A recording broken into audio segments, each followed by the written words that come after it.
यहाँ से स्टार्ट करेंगे। बीपीएससी का यहाँ पर 72 का जो टेस्ट चल रहा है, ठीक है, इसके यहाँ पर केजीएस का जो टेस्ट सीरीज है, इसमें यहाँ पर रहेगा वर्ल्ड जियोग्राफी का क्वेश्चन, ठीक है। वर्ल्ड जियोग्राफी का जो पेपर है इसका हम लोग यहाँ पर कवर करेंगे, और यहाँ से पार्ट 1 और पार्ट 2 में हम लोग यहाँ पर क्वेश्चन देखेंगे इसके, ठीक है। जो और उससे पहले हम लोग यहाँ पर पहला पेपर जो था इनका वो मैंने कवर कर लिया है। सेकंड पेपर हम लोग यहाँ से कवर कर रहे हैं, उसके बाद अभी ये खत्म होने के बाद तीसरा पेपर करेंगे। और हम लोग ऑलरेडी देख चुके हैं, जैसे कि स्वास्थ्य इसका पेपर हम लोगों ने कल देखा था पार्ट 2 उसका, ठीक है। और जैसे एडुटेरिया का कल भी देखा था मैंने टेस्ट नंबर 4, परफेक्शन का भी 4 नंबर देख चुके हैं। तो इससे जितने भी टेस्ट आते जा रहे हैं वो लोग यहाँ से कवर करते जा रहे हैं, राइट। आस्था का भी टेस्ट नंबर 1 कवर कर चुके हैं यहाँ से, ठीक है।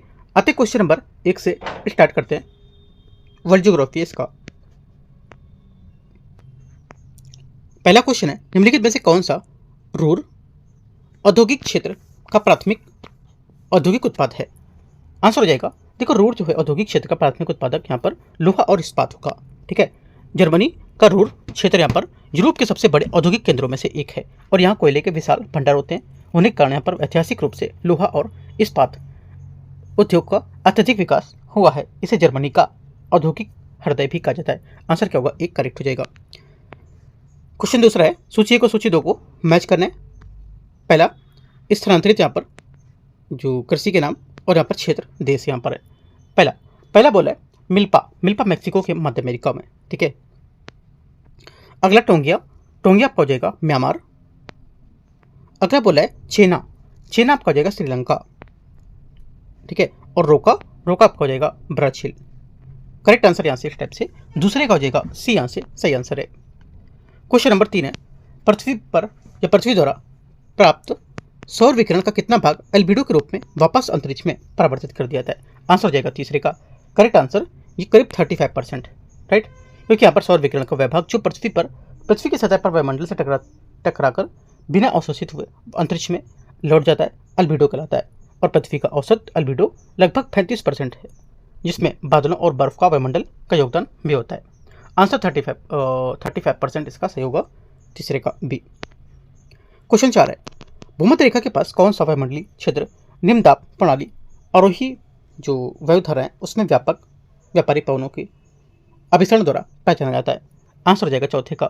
Correct answer डोलड्रम्स, right. क्योंकि यहाँ पर भूमध्य रेखा के 5 डिग्री उत्तर और दक्षिण क्षेत्र को डोलड्रम या जो इंटर ट्रॉपिकल कन्वर्जेंस होता है जोन कहते हैं। यहाँ अत्यधिक गर्मी के कारण हवा ऊपर उठती है, जिससे यहाँ पर निम्न दाब बनता है, और यहाँ पर हवाएं काफ़ी शांत होती हैं, ठीक है। आंसर क्या होगा? डोलड्रम भी करेक्ट होगा। क्वेश्चन नंबर 5 है, क्वेश्चन नंबर 5 कार्बन चक्र को लेकर क्वेश्चन है।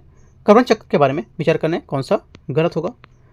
देखो यहाँ पर जो गलत है ये हमारा होगा दूसरा, है ना। गलत है कार्बन को लेकर के अगर गलत हो जाएगा तो यहाँ से ये होगा डी नंबर। क्योंकि जीवित जीवों द्वारा किया जाने वाला श्वसन जो होता है वायुमंडल से कार्बन डाइऑक्साइड स्थायी रूप से हटा देता है। यह बल्कि गलत है, क्योंकि यहाँ पर ये इसलिए क्योंकि श्वसन की प्रक्रिया में CO2 को वायुमंडल में वापस छोड़ते हैं और उसे हटाते नहीं है। CO2 को हटाने के लिए मुख्य कार्य प्रकाश संश्लेषण द्वारा होता है, ठीक है। तो ये बात गलत हो जाएगा, गलत पूछा था, ये होगा डी। क्वेश्चन नंबर 6, कोहरा और कुआसा के संबंध में विचार करना है। कुआसा से क्षैतिज दृश्यता 1 किलोमीटर से भी कम हो जाती है, जबकि यहाँ पर कोहरा के कारण ये 1 से 2 किलोमीटर के बीच रहती है।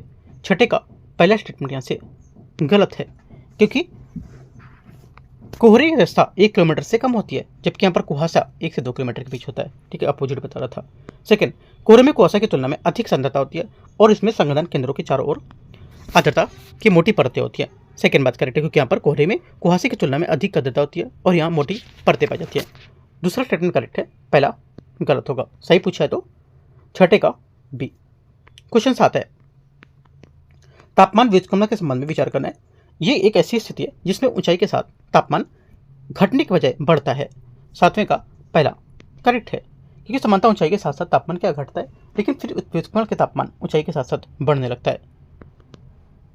सेकेंड बात है, यह आमतौर पर शांत हवा वाली साफ रातों के दौरान सतह को तेजी से ठंडा होने के कारण विकसित होती है। सेकेंड बात करेक्ट है, क्योंकि यहाँ पर यह सर्दियों में साफ रातों में होता है जब जमीन काफ़ी तेजी से ठंडी होती है और उसके संपर्क वाली हवा भी ठंडी हो जाती है, जबकि यहाँ पर ऊपर की हवा गर्म रहती है। आंसर दोनों बातें करेक्ट हैं इसके सी।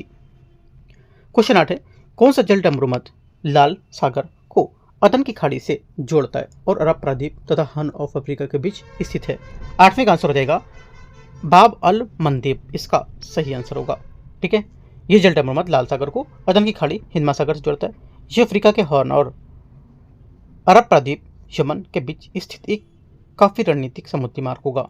सी करेक्ट आंसर है। क्वेश्चन नंबर 9, निम्नलिखित में से कौन सा विकल्प जो है ये मेगा सिटी शब्द का सर्वोत्तम वर्णन करता है? मेगा सिटी शब्द का सर्वोत्तम वर्णन करता है। आंसर हो जाएगा 10 मिलियन से अधिक आबादी वाला एक महानगरीय क्षेत्र। ये यहाँ से आंसर हो जाएगा, क्योंकि संयुक्त राष्ट्र के मानकों के अनुसार जिन महानगर की क्षेत्र की कुल जनसंख्या 1 करोड़, ये 10 मिलियन से अधिक है, यहाँ पर 1 करोड़ भी दे सकता है, ठीक है, उससे अधिक है तो उसे मेगा सिटी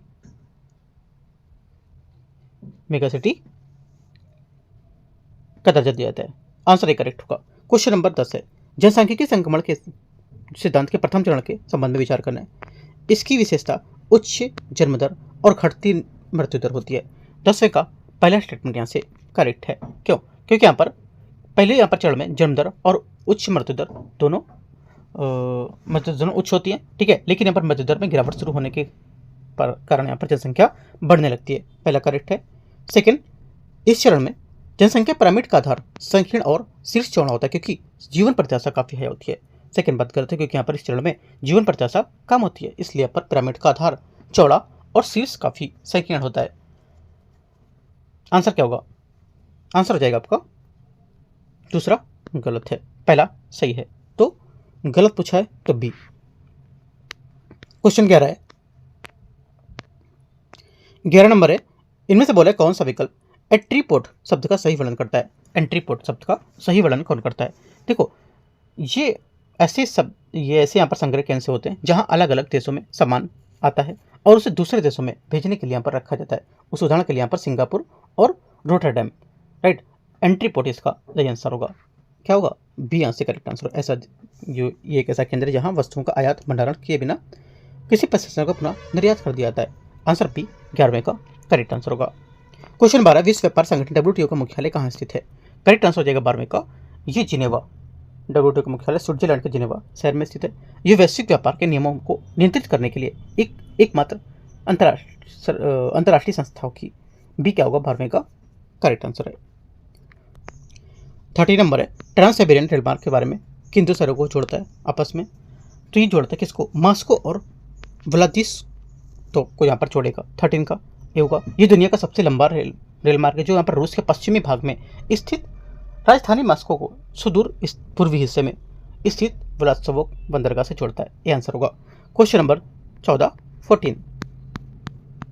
14 नंबर है, कथन ए और कारण आर इंटरनेट चतुर्थक सेवाओं के वैश्विक विस्तार को सुगम बनाया है। 14 का पहला, इंटरनेट ने सूचना आधारित यहाँ पर सेवा चतुर्थक को बढ़ावा दिया है, ये बात करेक्ट है। और इंटरनेट ने प्राथमिक और द्वितीय क्षेत्रों में स्वचालन रूप भी बढ़ाया है, ये भी बात करेक्ट है। लेकिन यहाँ पर स्वचालन बढ़ाना चतुर्थक सेवाओं के विस्तार का कारण नहीं होगा, ठीक है। आंसर क्या होगा? दोनों बातें यहाँ से इसकी करेक्ट है, लेकिन व्याख्या नहीं कर रहा है। बी यहाँ से करेक्ट हो जाएगा। क्वेश्चन नंबर 15 निम्नलिखित कथन पर विचार करना है। जनसंख्या आमतौर पर मध्यम जलवायु और विश्वसनीय वर्षा वाले क्षेत्रों में केंद्रित होती है। 15 का पहला स्टेटमेंट यहाँ से क्या होगा? करेक्ट है। सेकेंड बात है, ऊंचाई वाले और अत्यधिक ठंडे क्षेत्रों में आमतौर पर जनसंख्या घनत्व काफी अधिक होता है, ये बात गलत है, क्योंकि अत्यधिक ठंडे क्षेत्रों में जनसंख्या कम होती है, ये बात गलत हो जाएगी। उपजाऊ मिट्टी और नदी घाटी सघन जनसंख्या समूह का समर्थन करती हैं। तीसरी बात करेक्ट है, क्योंकि नदी घाटियां उपजाऊ होती हैं, इसलिए वहां जनसंख्या सघन होती है, ये बात सही है। चौथा, मरुस्थलीय क्षेत्रों में जनसंख्या घनत्व कम रहता है, जिसका मुख्य कारण उच्च सौर विकिरण है, जो रासायनिक उपक्षय को रोकता है। चौथी बात क्या होगी?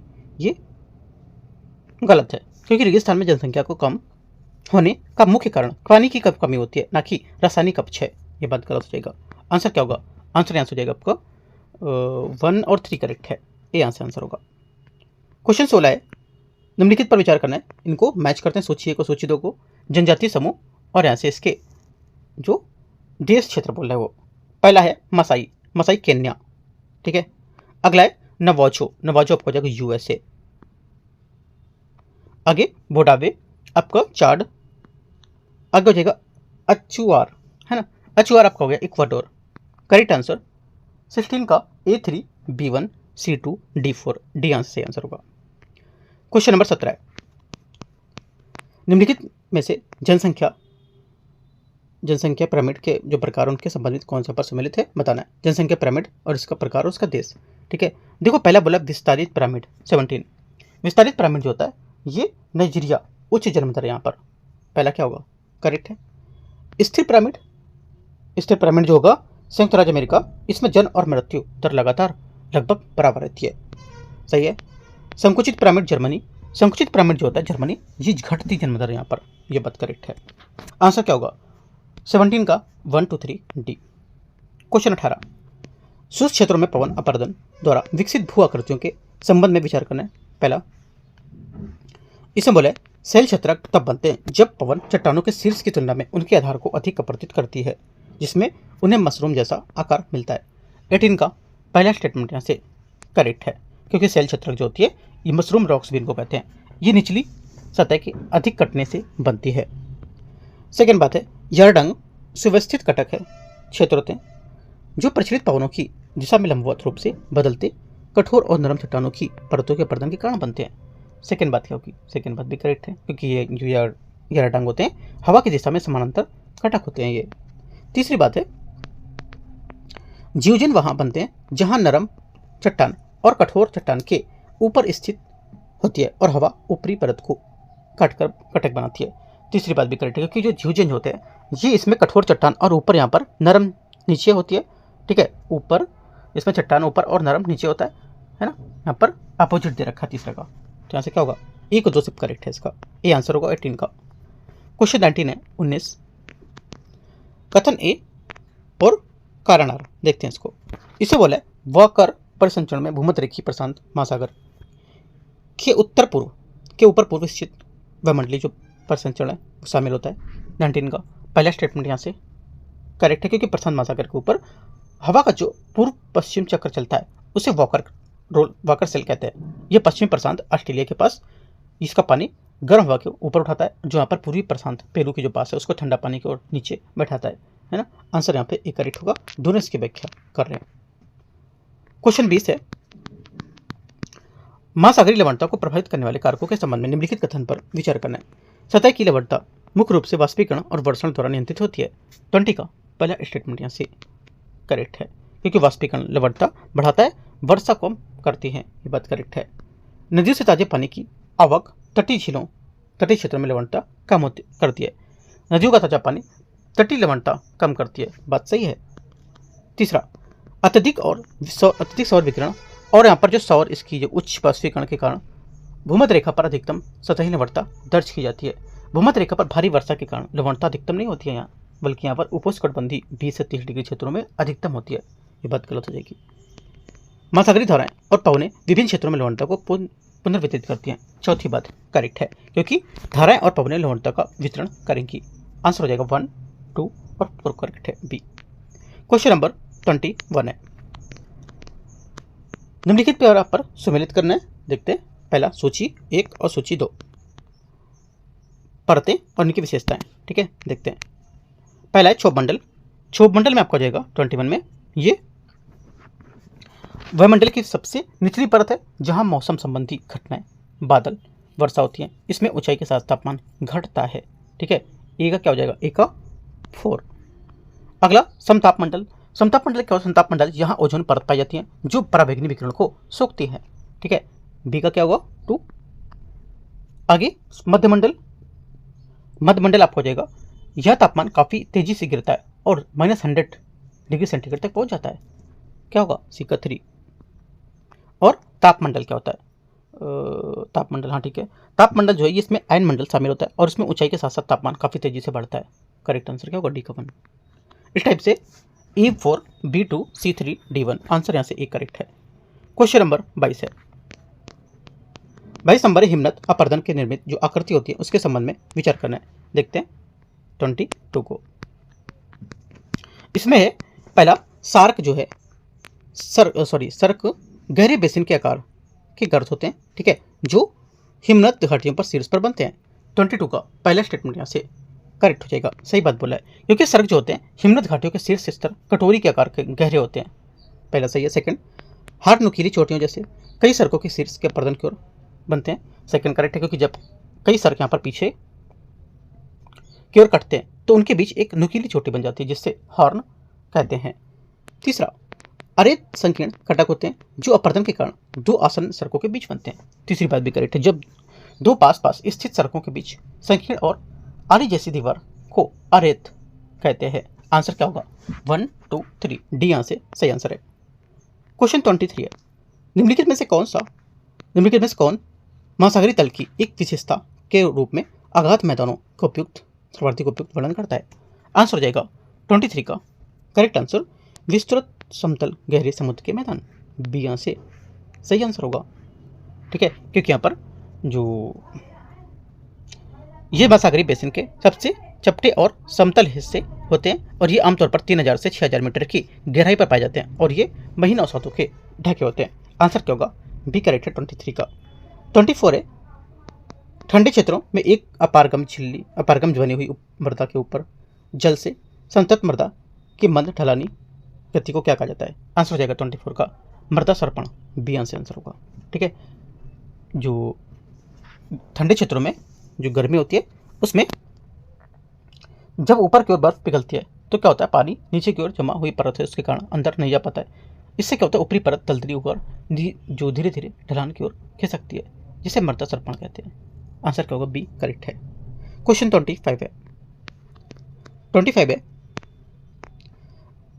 जलगर्तिका और अवनमित कुंड के संबंध में विचार करना है। अवनमित कुंड का निर्माण नदी में तल की छोटे चट्टानी टुकड़े वृत्ताकार के रूप में घूमने से होता है। 25 का पहला स्टेटमेंट यहाँ से गलत है, क्योंकि जलगर्तिका जो होती है, जलगर्तिका नदी के तल में छोटे पदार्थों के घूमने वाले बने बेलनाकार गड्ढे होते हैं जिसमें अवनमित कुंड लिखा है, तो ये बात से गलत हो जाएगी। सेकेंड बात है, जलगर्तिका जलप्रपात के तल पर निर्मित गहरे गर्त होते हैं, ये बात गलत है भी, क्योंकि यहाँ पर ये अवनमित कुंड की बात कर रहा है, क्योंकि अवनमित जो कुंड होते हैं ये जो जलप्रपात के गिरने वाले स्थान पर बनने वाले बड़े और गहरे गड्ढे होते हैं। ठीक है, ये गलत हो जाएगा, दोनों बातें गलत हैं। Answer D. क्वेश्चन 26 है, किस प्रकार के टिब्बे की विशेषता लंबी संकरी रेत की लकीरें होती हैं जो प्रचलित हवाओं की दिशा को समानांतर संरेखित होती हैं? आंसर हो जाएगा 26 का सीफ, इसका सही आंसर होगा। ये रेत के ऐसे टीले होते हैं जो हवा की दिशा में समानांतर लंबी कतारों में बनते हैं, जबकि यहाँ पर जो बरखान है ये अर्ध चंद्राकार होते हैं। आंसर क्या होगा? बी करेक्ट आंसर होगा 26 का। 27 है, कथन एक कारणार एक पोषी स्तर की केवल लगभग 10% ऊर्जा अगले ही पोषी स्तर में स्थानांतरित होती है। 27 का पहला स्टेटमेंट यहाँ से करेक्ट है।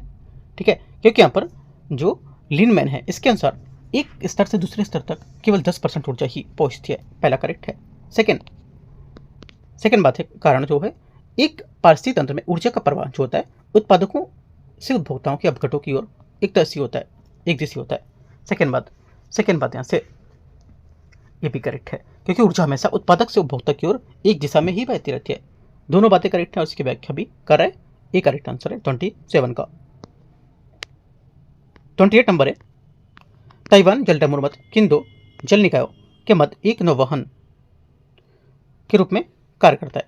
आंसर जाएगा 28 का करेक्ट आंसर पूर्वी चीन सागर और दक्षिण चीन सागर, इसका सही आंसर होगा, क्योंकि ओमान की खाड़ी ईरान, ओमान, पाकिस्तान और यूएई के साथ सीमा साझा करती है, लेकिन सऊदी अरब की सीमा इससे नहीं लगती है। सऊदी अरब की सीमा फारसी खाड़ी और लाल सागर की खाड़ी उससे लगेगी। ठीक है, तो डी क्या होगा? सऊदी अरब इसका सही आंसर हो जाएगा 29 का। क्वेश्चन नंबर 30 से 30, समताप रेखाओं के वितरण के बारे में विचार करना है। जनवरी माह में गर्म समुद्री धाराओं के प्रभाव के कारण उत्तरी गोलार्ध महासागर के ऊपर समताप रेखाएं उत्तर की ओर खिसक जाती हैं। 30 का पहला स्टेटमेंट यहाँ से करेक्ट है।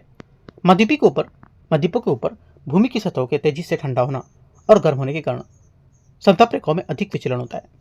सेकेंड बात भी करेक्ट है, क्योंकि भूमि की जल की तुलना में जल्दी गर्म होती है, ठीक है, और ठंडी भी होती है, इसलिए यहाँ पर महाद्वीपों का इनका झुकाव काफ़ी अधिक हो जाता है। दोनों बातें यहाँ से सही है। आंसर 30 का सी। 31 है, उद्योगों की अवस्थिति को प्रभावित करने वाले कारक के संबंध में विचार करना है। देखते हैं। इसमें बोला है कि कच्चे माल, श्रम, बिजली, परिवहन और बाजार की उपलब्धता औद्योगिक अवस्थिति को प्रभावित करती है। 31 पहला स्टेटमेंट यहाँ से क्या होगा, ये करेक्ट है, क्योंकि कच्चा माल, श्रम, परिवहन और बाजार उद्योगों के लिए प्रमुख कारक होगा। बात सही है। सेकेंड, उद्योगों का एक जगह संकुलन समय के साथ हमेशा उनके फैलाव के कारण बनता है।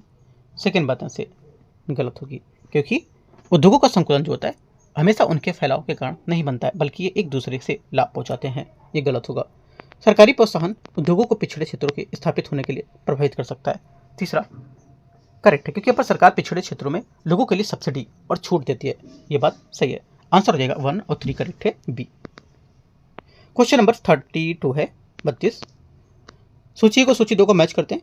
इसमें संगठन और इसके मुख्यालय दे रखे हैं। 32 पहला आसियान, आसियान हो जाएगा आपका जकार्ता, इंडोनेशिया। ठीक है।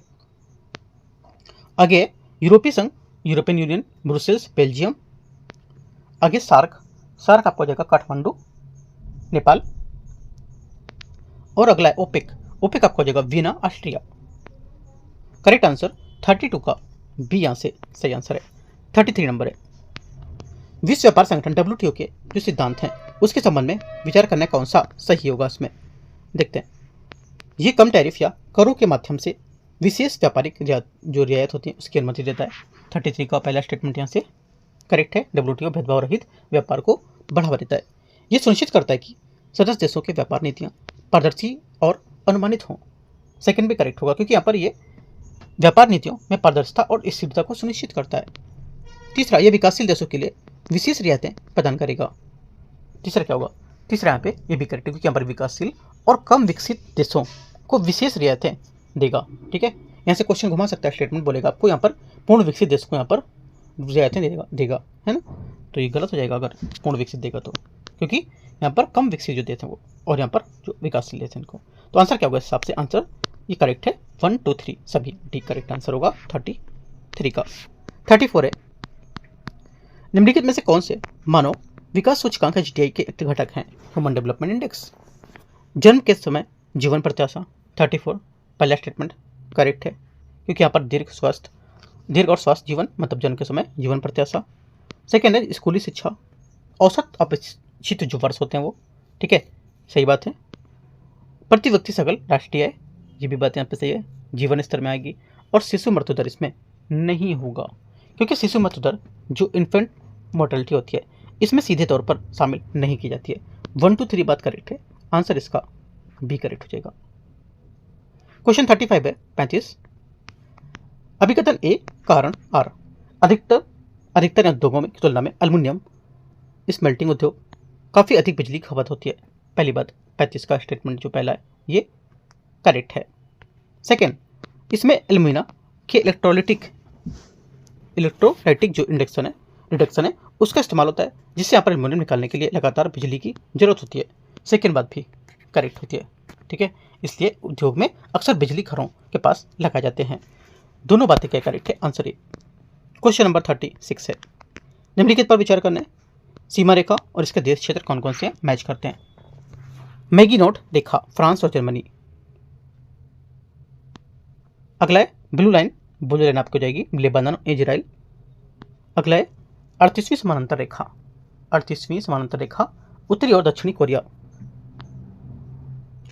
आगे 49वीं समानांतर रेखा ये हो जाएगी USA कनाडा। करेक्ट आंसर 36 का हो जाएगा A4 B2 C3 D1 C answer है। 37 नंबर है 37 नंबर क्वेश्चन। निम्नलिखित में से जो देश हैं उनके प्रमुख बंदरगाहों में कौन सा युग में आपस सम्मिलित हो रहा है बताना है। 37 में पहला एक तो हो रहा है जिबूती घोबेट का बंदरगाह। ठीक है, सही बात है। इरिट्रिया मसावा का बंदरगाह है, मसवा बंदरगाह, सही बात है। इथोपिया मोगादिशु बंदरगाह।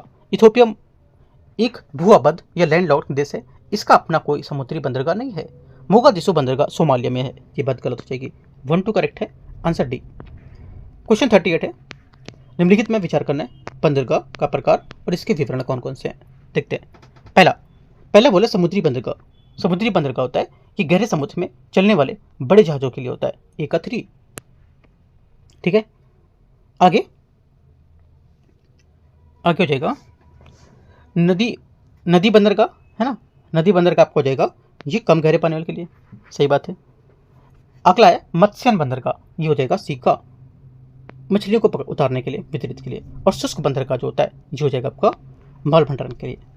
करेक्ट आंसर 38 का A3B1C4D2, 38 का आंसर डी। 39 नंबर है 39। सूची को सूची 2 को मैच करते हैं, देखते हैं। घास के मैदान इसका क्षेत्र कौन कौन से हैं। 39 पहला पंपास, ठीक है, पंपास दक्षिण अमेरिका अर्जेंटीना, ए का 1 हो जाएगा। सवाना, सवाना हो जाएगा आपका बी का 2 अफ्रीका, ठीक है। डाउन्स, डाउन्स आपका हो जाएगा सी का 3 मतलब ऑस्ट्रेलिया, स्टेपीज आपका Eurasia. Correct answer A1B2C3D4, 39 B answer सही आंसर है। क्वेश्चन 40 है, निम्नलिखित में से किन देशों को हॉर्न ऑफ अफ्रीका का हिस्सा माना जाता है। हॉर्न ऑफ अफ्रीका का हिस्सा माना जाता है किससे। आंसर हो जाएगा एक तो सोमालिया, इथोपिया और यहाँ से इरिट्रिया। केन्या इसमें नहीं होगा क्योंकि इसमें मुख्य रूप से 4 देश आते हैं, सोमालिया, इथोपिया, इरिट्रिया और जिबूती। केन्या इसका हिस्सा नहीं माना जाता है। 1 2 3 आंसर है, ये यहाँ से करेक्ट आंसर 41 है। स्वेज नहर के संबंध में विचार करना है। ये मिस्र के उत्तर पश्चिम भाग में स्थित स्वेज स्थल डमरू मध्य से होकर गुजरता है। 41 का पहला स्टेटमेंट यहाँ से ये करेक्ट है क्योंकि यहाँ पर यह मिस्र के उत्तर पश्चिम से स्वेज स्थल जो डमरू मध्य है उसको काटकर बनाई गई थी। ये मानव निर्मित जलमार्ग है, ठीक है, पहला करेक्ट हो जाएगा। सेकंड है ये अफ्रीकी महाद्वीप में सिनाई प्रायद्वीप से अलग करता है इसको। सेकंड बात भी करेक्ट है क्योंकि ये नहर भूमध्य सागर और लाल सागर को क्या है जोड़ता है और इससे यूरोप और एशिया के बीच की दूरी हजारों किलोमीटर कम हो जाती है। सेकंड भी करेक्ट होगी। तीसरा, ये भूमध्य सागर के प्रवेश द्वार पर स्थित पोर्ट सईद को लाल सागर और स्थित स्वेज पोर्ट से आगे जोड़ेगा, स्वेज शहर से जोड़ेगा, स्थित स्वेज शहर से जोड़ेगा, हाँ ठीक है। तीसरा भी करेक्ट है क्योंकि भौगोलिक रूप से अफ्रीका में एशिया के सिनाई प्रायद्वीप से अलग करता है और ये तीनों बातें पूरी तरह से एकदम सही हैं स्वेज नहर के बारे में। 1 2 3 डी। 42 नंबर क्वेश्चन है, आर्थिक गतिविधि के संबंध में विचार करना है। प्राथमिक गतिविधियां आमतौर पर पूंजी प्रधान होती हैं और बड़े पैमाने पर की जाती हैं। 42 का पहला स्टेटमेंट यहाँ से गलत है क्योंकि प्राथमिक गतिविधियां जैसे खेती, मछली पकड़ना आमतौर पर प्रकृति पर निर्भर होती हैं, न कि अत्यधिक पूंजी प्रधान पर बड़े पैमानों पर काम अक्सर द्वितीयक उद्योग में होता है। पहली बात गलत है। सेकंड, द्वितीयक आर्थिक गतिविधियों में प्राकृतिक संसाधनों का बिना किसी प्रसंस्करण के प्रत्यक्ष उपयोग शामिल होता है। सेकंड बात गलत है क्योंकि यहाँ पर प्राकृतिक संसाधनों का बिना प्रसंस्करण प्रत्यक्ष उपयोग प्राथमिक गतिविधि कहलाती है, द्वितीयक नहीं। द्वितीयक में केवल कच्चे माल को पक्के माल में बदलना होता है। दोनों बातें गलत हैं। आंसर क्या होगा 42 का डी। 43 नंबर है, निम्नलिखित में से कौन सा चागोस द्वीप समूह का रणनीतिक रूप से स्थित सर्वोत्तम वर्णन करता है। आंसर हो जाएगा 43 का करेक्ट आंसर ए। यह मध्य हिंद महासागर में भारत का मॉरिशस के ठीक बीच स्थित होगा। 43 का आंसर क्या होगा ए, यहाँ से करेक्ट होगा। यहाँ पर यह द्वीप रणनीतिक रूप से काफ़ी महत्वपूर्ण है क्योंकि यहाँ डिएगो गार्सिया सैन्य अड्डा है और ये हिंद महासागर के व्यापारिक मार्गों पर नजर रखने के लिए केंद्र में स्थित होगा। बाकी विकल्प यहाँ पर बी सी डी अंजल डमरू मत्स्य क्षेत्रों को बात कर रहे हैं, ठीक है, ये यहाँ से आंसर होगा। 44 है,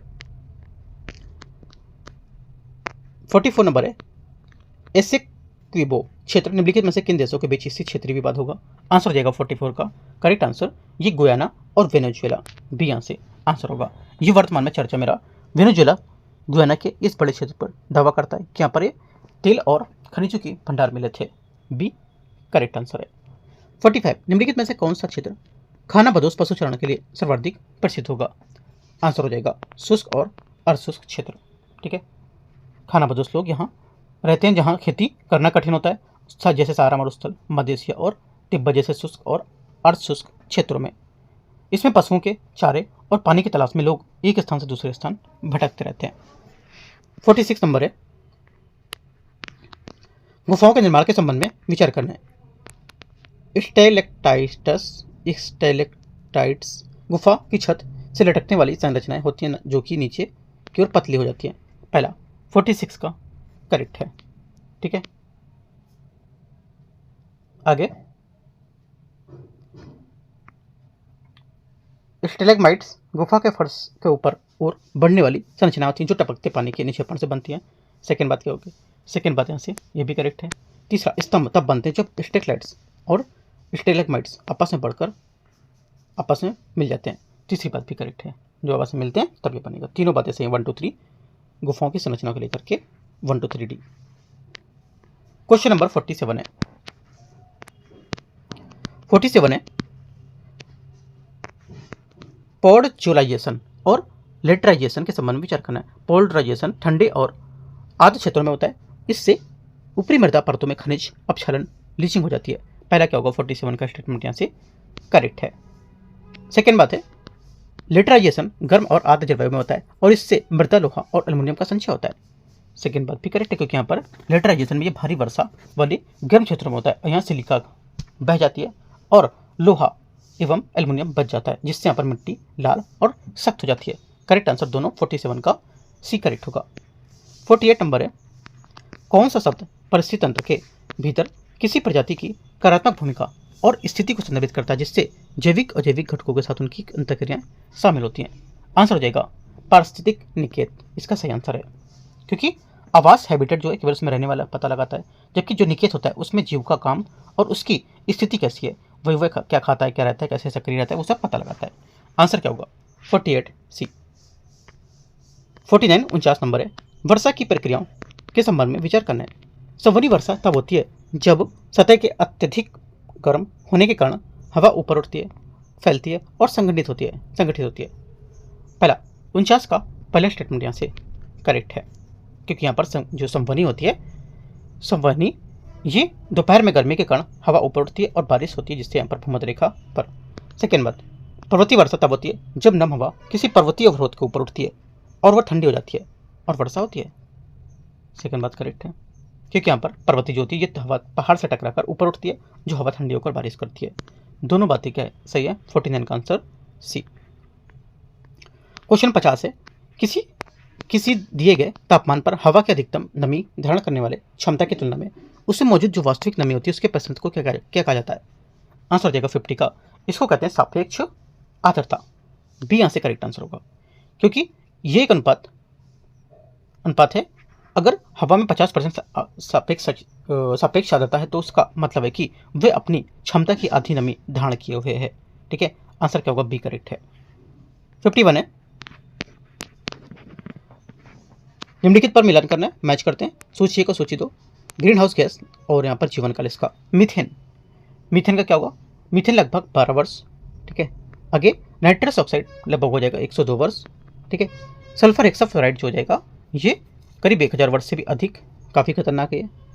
आगे CFC करीब जो है 109 वर्ष। आंसर क्या होगा, 51 का, ए का 2, बी का 1, सी का 3, डी का 4। ठीक है, आंसर ए करेक्ट है। क्वेश्चन नंबर 52 52, मध्य महासागरीय कटक और यहाँ पर मध्य महासागरीय कटक और सागर तल का जो प्रसरण है उसके संबंध में विचार करना है, कौन सा सही होगा। मध्य महासागरीय कटक सक्रिय ज्वालामुखी और मैग्मा के ऊपर उठने वाले क्षेत्र होते हैं, पहली बात यहाँ से करेक्ट है। सेकेंड, महासागरीय जो पपड़ी होती है उसमें कटकों के पास नई और उसमें दूर पुरानी होती है, मतलब महासागरों की जो पपड़ी कटकों के पास नई और उनसे दूर जो होती है वो क्या होती है, वो पुरानी होती है। ये भी बात यहाँ पर सही है। ठीक है, जैसे जैसे दूर जाएंगे पपड़ी पुरानी होती जाएगी, दोनों बातें सही हैं। औषधों की मोटाई कटकों के पास सबसे अधिक होती है, औषधों की कटाई जो मोटाई होती है कटकों के पास सबसे कम होती है, अधिक नहीं होती है। प्लेटों के महाद्वीपीय प्लेटों के नीचे धंसने के कारण होती है, मतलब कहने का कि मध्य महासागरीय कटक के पास भूकंप जो महासागरीय प्लेट होते हैं उसकी महासागरीय महाद्वीपीय जो प्लेट होता है उसके धंसने के कारण आते हैं। चौथी बात भी गलत है, क्योंकि यह भूकंप प्लेटों के अलग होने से आते हैं, ना कि धंसने से। सिंपल सी बात है। 1 2 करेक्ट है, इसका आंसर है। 53 नंबर है, निम्नलिखित पर मिलान करना, सूची 1 और सूची 2 को देखते हैं। इसमें बोला है जलवायु का प्रकार और कोपेन जलवायु कोड। उष्णकटिबंधीय मानसून, उष्णकटिबंधीय जो मानसून है ये आपका किस में आ जाएगा, उष्णकटिबंधीय मानसून AM है ना, M मतलब मानसून, राइट, तो AM सही है, A का 1। बी उप उष्ण मरुस्थली कटिबंधीय मरुस्थल, ये हो जाएगा बी का 3, BWH। ठीक है, W मतलब वेस्ट या डेजर्ट। समुद्री पश्चिमी तट हो जाएगा CFB और आर्द्र उपोष्ण कटिबंधीय CFA। ठीक है, करेक्ट आंसर क्या होगा? 53 का सी। 54 आते हैं। 54 यहाँ से काला सागर के संबंध में विचार करना है, कौन सा गलत है। ठीक है, गलत जो काला सागर के बारे में ये हो जाएगा, ये वास्तव में तुर्की या यूक्रेन की तटरेखा से लंबी है, क्रीमिया इसके उत्तर में, और ये बॉस्फोरस जल मरुमत के जरिए भूमध्य रेखा से जुड़ता है, भूमध्य सागर से जुड़ता है। लेकिन जो पहली बात है रूस काला सागर के साथ सबसे लंबी तटरेखा, ये बात गलत हो जाएगी। भूमिगत जल से निर्मित भूआकृति के संबंध में निम्नलिखित पर विचार करना है। चूना पत्थर वाले क्षेत्रों में रासायनिक घोल प्रक्रियाओं के कारण सिंक होल और लेपिज का निर्माण होता है। पहली बात 55 का स्टेटमेंट यहाँ से करेक्ट होगा। ठीक है, सेकेंड है स्टेलेक्टाइट और स्टेलेग्माइट निक्षेपण से बनने वाली आकृतियां जो कैल्शियम कार्बोनेट के अवक्षेपण द्वारा निर्मित होती हैं। सेकेंड बात यहाँ से क्या होगी? ये भी करेक्ट है। तीसरा, कास्ट स्थलाकृति का विकास मुख्य रूप से भूमिगत जल द्वारा होने वाले यांत्रिक अपरदन के कारण होता है। तीसरी बात गलत है, क्योंकि यहाँ पर कास्ट स्थलाकृति रासायनिक क्रियाओं से बनती है, ना कि यांत्रिक से। आंसर क्या होगा? 1 2 करेक्ट है। 56 है स्थलीय पारिस्थितिक तंत्र में नाइट्रोजन स्थिरीकरण के संबंध में विचार करना है। पहला, जैविक नाइट्रोजन स्थिरीकरण मुख्य रूप से मिट्टी के पारिस्थितिक तंत्र में कवक जैसे यूकैरियोटिक जीवों द्वारा किया जाता है। 56 का पहला करेक्ट है। सेकेंड बात है, अच्छा गलत हो जाएगा यहाँ पर, क्योंकि देखो ये काम मुख्य रूप से बैक्टीरिया जैसे राइजोबियम है ना वो करेगा, राइट। कवक या फंगाई नहीं करेंगे इसमें, ये बात गलत हो जाएगी इसकी। सेकेंड बात है, नाइट्रोजन स्थिरीकरण के लिए जिम्मेदार एंजाइम नाइट्रोजिनस वायुमंडलीय ऑक्सीजन की उपस्थिति में कुशलतापूर्वक काम करता है। सेकेंड बात भी गलत है, क्योंकि नाइट्रोजिनस एंजाइम ऑक्सीजन की अनुपस्थिति में काम करता है, इसकी उपस्थिति में नहीं करता है, अनुपस्थिति में करेगा। ठीक है। तीसरा, तड़ित वायुमंडलीय नाइट्रोजन को सीधे अमोनिया में बदल देती है, जो वर्षा के माध्यम से मिट्टी में जमा जाता है। तीसरी बात यहाँ से क्या होगी? ये भी गलत है, क्योंकि बिजली नाइट्रोजन में नाइट्रेट में बदलती है, सीधे अमोनिया में नहीं बदलती है। आंसर क्या होगा? तड़ित मतलब जो बिजली होती है, गिरती है, लाइटिंग, वो। आंसर क्या होगा? 1 2 3 सभी गलत हैं, डी। क्वेश्चन नंबर 57 है,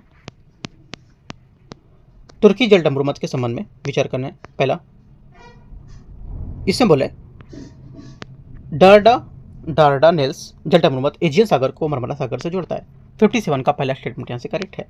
बॉस्फोरस जल डमरूमत मरमरा सागर को काला सागर से जोड़ता है, ये भी बात करेक्ट है। बॉस्फोरस मरमरा सागर को काला सागर से जोड़ता है, ये यूरोप और एशिया के बीच की सीमा भी बनाता है। आंसर 1 2 करेक्ट है। 57 का सी सही आंसर है। 58, उत्तरी प्रशांत महासागर पर जो महासागरीय धारा है इसके संबंध में विचार करना है। बोला है कुरोशियो धारा एक ठंडी महासागरीय धारा है जो उत्तरी विस्कोती धारा के विस्तार के रूप में उत्पन्न करता है। 58 का पहला गलत है, क्योंकि कुरोशियो धारा ये एक गर्म धारा है जो नीचे के ऊपर की ओर जाती है। पहला गलत हो जाएगा। ओयासियो धारा एक गर्म धारा है जो बेरिंग सागर और ओखोटस्क सागर के दक्षिण की ओर प्रवाहित होती है। सेकेंड बात यहाँ से क्या होगी? गलत है, क्योंकि ओयासियो धारा ये उत्तर से आने वाली ठंडी धारा होगी। दोनों बातें गलत हैं। 58 का आंसर डी। 59 59 नंबर है, हिम नदी स्थल खंड के रूप में स्थल रूपों के बारे में विचार करना है। फियोर्ड गहरे हिम नदी गर्त होते हैं जो समुद्री जल से भरकर खड़ी ढाल वाले तटीय खाड़ियों का निर्माण करते हैं। 59 का पहला स्टेटमेंट यहाँ से करेक्ट है। फियोर्ड समुद्री जो समुद्र का पानी हिमनद की पुरानी घाटियों में भर जाता है। ठीक है। सेकेंड बात, लटकती घाटी तब बनती है जब सहायक हिमनद मुख्य रूप से हिमनद की तुलना में कम गहराई तक प्रदान करती है। दूसरी बात भी करेक्ट है। दोनों बातें करेक्ट हैं, जिससे यहाँ पर सहायक घाटी लटकती हुई प्रतीत होती है। आंसर दोनों करेक्ट है। 59 का आंसर सी। क्वेश्चन 60 है, निम्नलिखित में से कौन सा विकल्प महासागरीय तल की विशेषता के रूप में महाद्वीपीय मग्न तट का सही वर्णन करता है? आंसर हो जाएगा 60 का करेक्ट आंसर जल मग्न महाद्वीपीय किनारा, बी यहाँ से सही आंसर होगा। ठीक है। क्वेश्चन नंबर 61 है, 61 है, सूर्य और चंद्रमा के समकोण पर होने वाले या होने और उनकी गुरुत्वाकर्षण बलों की एक दूसरे की बेअसर करने की स्थिति में उत्पन्न होते वाले ज्वार को क्या कहा जाता है? आंसर हो जाएगा 61 का, इसको कहते हैं लघु ज्वार, बी यहाँ से आंसर होगा। जब सूर्य पृथ्वी चंद्रमा एक समकोण 90 डिग्री पर स्थिर होते हैं तो सूर्य और चंद्रमा के गुरुत्वाकर्षण बल एक दूसरे के विपरीत काम करते हैं और इससे ज्वार की ऊंचाई समानता क्या होती है? समान से कम हो जाती है, जिससे यहाँ पर लघु ज्वार कहा जाता है। ठीक है। क्वेश्चन 62, कौन सी प्रक्रिया अपतटीय हवाओं के परिणाम स्वरूप ठंडे गहरे पानी को समुद्र की सतह पर लाती है? 62 का आंसर हो जाएगा, ये लाती है अपवेलिंग, बी यहाँ से सही आंसर होगा। क्योंकि जब तट से दूर चलने वाली जो हवाएं होती है समुद्र तट से सतह से पानी गर्म को हटा देती हैं, तो नीचे का ठंडा पानी पोषक तत्वों का भरपूर गहरा पानी सतह पर आ जाता है, और यह प्रक्रिया मछली पालन के लिए काफ़ी अच्छी होती है, जैसे पेरू तट पर। Answer B upwelling correct answer होगा। क्वेश्चन 63 है, उष्णकटिबंधीय क्षेत्रों में सक्रिय वायुमंडलीय परिसंचरण कोष्ठ जिसमें भूमध्य रेखा के निकट वायु ऊपर उठती है और उपोष्णकटिबंधीय क्षेत्रों में वायु नीचे उतरती है, उसको क्या कहा जाता है? आंसर 63 हो जाएगा, ये हेडली कोड। क्या कहता है? Headley code. आंसर यहाँ से सी करेक्ट है। 64 है, द्विपक्षीय और बहुपक्षीय व्यापार के संबंध में विचार करना है। मोस्ट फेवर्ड नेशन सिद्धांत केवल द्विपक्षीय व्यापार समझौतों की विशिष्ट स्थिति या विशिष्ट विशेषता होती है। 64 का पहला करेक्ट है, पहला गलत है। क्यों? क्योंकि यहाँ पर मोस्ट फेवर्ड नेशन सिद्धांत केवल द्विपक्षीय नहीं बल्कि यहाँ पर बहुपक्षीय व्यापार संगठन होते हैं, उसकी मुख्य विशेषता होती है जहाँ एक देश सभी सदस्य देशों को समान रूप से व्यापारिक लाभ देते हैं। पहली बात गलत है। सेकेंड, व्यापार विचलन बहुपक्षीय व्यापार समझौतों की तुलना में द्विपक्षीय व्यापार समझौतों की तुलना से अधिक जुड़ा होता है।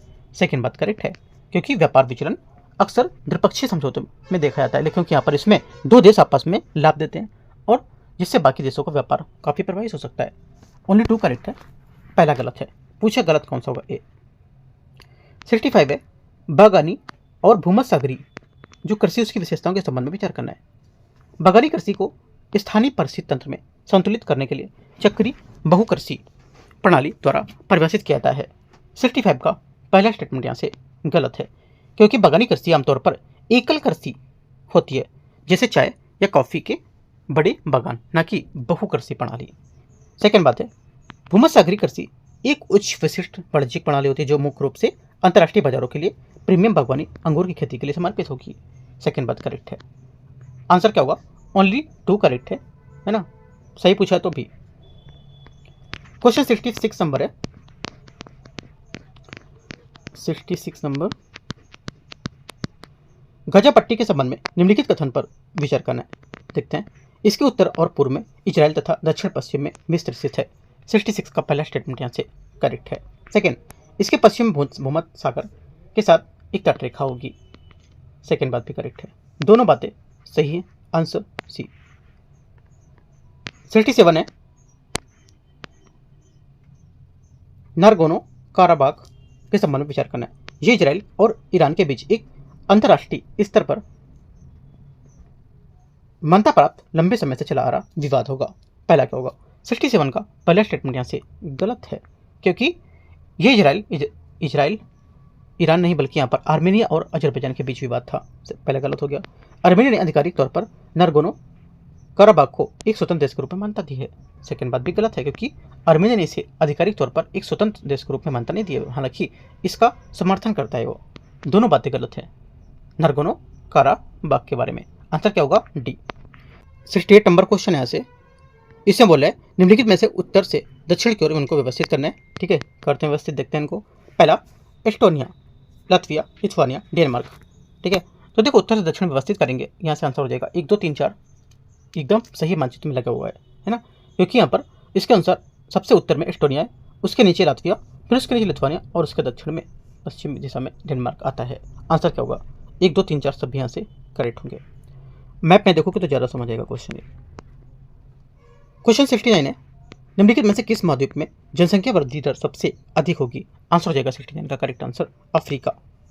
इनमें से बोला है, इन चारों में से। ठीक है, क्वेश्चन नंबर 69 हो गया। 70, फुटलूज उद्योग की विशेषताओं के बारे में विचार करना है, देखते हैं इसको। इससे प्रदूषण नहीं होता है। 70 का पहला स्टेटमेंट क्या होगा? यहाँ से करेक्ट है। दूसरी बात है, इसके लिए अत्यधिक कुशल श्रमिकों की आवश्यकता होती है। ठीक है, ये भी बात करेक्ट है, क्योंकि यहाँ पर ऐसे मजदूर जिन्हें कच्चे माल पास लगाने की मजबूरी नहीं होती है, राइट, और इनमें अत्यधिक कुशल श्रमिक की आवश्यकता होगी। दोनों बातें क्या है? करेक्ट है। आगे तीसरा, हीरे और सेमीकंडक्टर फुटलूज उद्योग के उदाहरण होंगे। तीसरी बात भी करेक्ट है। आंसर क्या होगा? 1 2 3 सभी करेक्ट है। डी यहाँ से करेक्ट आंसर होगा। क्वेश्चन नंबर 71 है, चतुर्थक और पंचमक गतिविधियों के संबंध में विचार करना है। चतुर्थक गतिविधि में अनुसंधान और विकास शामिल होता है, जो यहाँ पर विशेष ज्ञान और तकनीकी कौशल पर आधारित उन्नत सेवाओं को प्रतिनिधित्व करता है। पहली बात यहाँ से करेक्ट है। सेकंड, पंचमक जो गतिविधि है ऐसी गतिविधि होती है जिसमें ऐसी सेवा होती है जो नए और मौजूदा विचारों का सृजन और पुनर्व्यवस्था और व्याख्या पर केंद्रित होती है। सेकंड बात भी करेक्ट हो जाएगी। दोनों बातें एकदम करेक्ट है। आंसर 71 का सी। 72 नंबर है 72, निम्नलिखित में से कौन से ट्रांस कैनेडियन रेलवे के अंतिम शहर होंगे? करेक्ट आंसर 72 का बी, वैंकूवर और हैलिफैक्स इसका सही आंसर होगा। ठीक है 72 का, क्योंकि यहाँ पर ये रेल मार्ग कनाडा के पश्चिमी तट पर वैंकूवर को, पूर्वी तट पर हैलिफैक्स को जोड़ेगा। क्वेश्चन नंबर आगे आते हैं 73, निम्नलिखित में से कथनों पर विचार करना है। कृषि घनत्व कुल जनसंख्या को शुद्ध कृषि क्षेत्र में विभाजित करके परिभाषित करता है।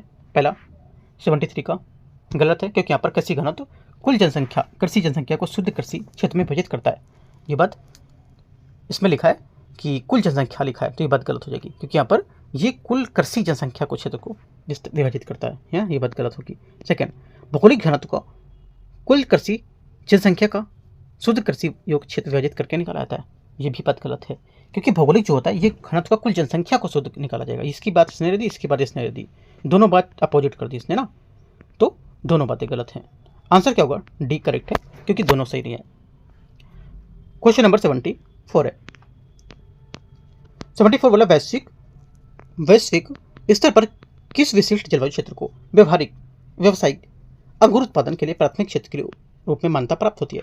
आंसर हो जाएगा 74 का भूमध्यसागरीय, इसका सही आंसर होगा, क्योंकि दुनिया में वाइन बनाने वाली सबसे अच्छे अंगूर भूमध्यसागरीय जलवायु प्रदेशों में जैसे इटली, फ्रांस, कैलिफोर्निया में ही पैदा होते हैं। सी। 75 है, जनसांख्यिकी संक्रमण सिद्धांत के चरण 2 के तहत संबंध में विचार करना है। जनसांख्यिकी संक्रमण दूसरे चरण की विशेषता तीव्र जनसंख्या वृद्धि होगी। 75 का पहला करेक्ट है। इस चरण के दौरान प्रजनन दर उच्च बनी रहती है, जबकि यहाँ पर मृत्यु दर में गिरावट आने लगती है। सेकंड बात भी करेक्ट है। ठीक है, इसी अंतर के कारण जनसंख्या विस्फोट होता है। आंसर सी करेक्ट होगा दोनों। 76 नंबर है, नदियों, यूरोपीय नदियों के संबंध में विचार करना है। डेन्यूब नदी यूरोपीय महाद्वीप की तीसरी सबसे लंबी नदी है। पहला 76 का पहला स्टेटमेंट यहाँ से गलत, क्योंकि डेन्यूब नदी यूरोप की दूसरी सबसे लंबी नदी है और वोल्गा सबसे लंबी नदी है। ठीक है, तो गलत हो जाएगा, तीसरी बोल रहा है। राइन नदी का उद्गम पूर्वी मध्य स्विट्जरलैंड के आल्प्स पर्वत में स्थित 2 छोटे जल स्रोतों से होता है। सेकंड करेक्ट है। ओनली 2 आंसर सही पूछे कि गलत पूछा है? पूछे कौन सा सही होगा? कौन सा सही होगा? तो केवल 2, 76 का बी। ठीक है, 77 नंबर है, भौगोलिक क्षेत्रों के संबंध में विचार करना है। औपचारिक क्षेत्र वह क्षेत्र होता है जहां सभी लोग एक या एक से अधिक विशिष्ट विशेषताओं को साझा करते हैं। पहला 77 का पहला स्टेटमेंट यहाँ से गलत है, क्योंकि औपचारिक जो होता है, औपचारिक क्षेत्र वह होता है फॉर्मल, जहां विशेषताएं जिसकी भाषा, धर्म या समान हो।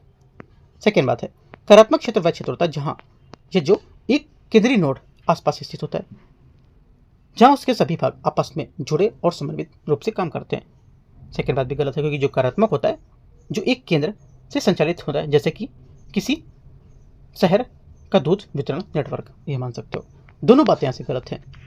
77 का आंसर क्या होगा? डी यहाँ से करेक्ट है, ना तो 1 सही है और ना ही 2 सही है। ठीक है, तो इस टाइप से हम लोग आज यहाँ पर 77 ही क्वेश्चन को कवर करेंगे। ठीक है, और 78 से पार्ट 2 में कवर कर लेंगे। तो देखो एक बात और, 78 से हम लोग पार्ट 2 में कवर करेंगे। एक बात आपको याद रखना है कि जितने भी यहाँ पर टॉपिक आए, जैसे कि मान लो महाद्वीप पर जनसंख्या को लेकर कोई टॉपिक आया, ठीक है, और आपका जैसे कि यहाँ पर टॉपिक आ रहा है चतुर्थक पंचमक गतिविधियाँ क्या होती हैं, है ना, इसको लेकर के टॉपिक आया है। नरगोनो कारावास क्या होता है, इसके बारे में टॉपिक आया है ना। और देख लेते हैं जैसे फुटलूज युद्ध हो गए, ये क्या होते हैं, गजब पट्टी को लेकर। तो जितने भी आप टॉपिक आ रहे हैं वो टॉपिक आपको जाकर रीड करना अच्छे से, क्योंकि अगर दूसरे किसी टेस्ट में ऐसा क्वेश्चन अगर बनता है कहीं जाकर डीप में थोड़ा सा अंदर जाके, तो क्वेश्चन आपको कर पाओ, है ना। जरा टेस्ट लगाने से अच्छा है कि हम लोग इसी टॉपिक को बहुत अच्छे से कवर कर लें। तो इसलिए मैं कहता हूँ जितने भी टॉपिक हैं वो टॉपिक को बहुत अच्छे से कवर करो। अगर आप चाहते हो कि जितने टॉपिक यहाँ पर हैं, अगर आपको पूरी लिस्ट चाहिए तो बताना, मैं आपको टेलीग्राम पर पूरी लिस्ट इनके टॉपिक की शेयर कर दूंगा। ठीक है, बना करके, जैसे कि पार्ट 1 की लिस्ट पूरी, जैसे 70 करीब कितने 77 क्वेश्चन कर लिए तो 77 टॉपिक आपके मिल जाएंगे इसमें, है ना, या कोई रिपीटेड होगा तो उसमें हो जाएगा। तो ऐसे करके पूरी पार्ट 1 पार्ट 2 वाइज मैं इनको रिपीटेड करके टॉपिक आपको सब दे दूंगा, अगर आप बोलोगे तो। नहीं तो जैसा आपको ठीक लगता है वैसा आप कर सकते हो। ठीक है, बाकी अपना कुछ पूछना रहेगा तो बताओ। टेलीग्राम पे ज्वाइन कर सकते हो, कुछ पूछना या बताना रहेगा तो, है ना। एंड करते हैं इसको। All the best, thank you.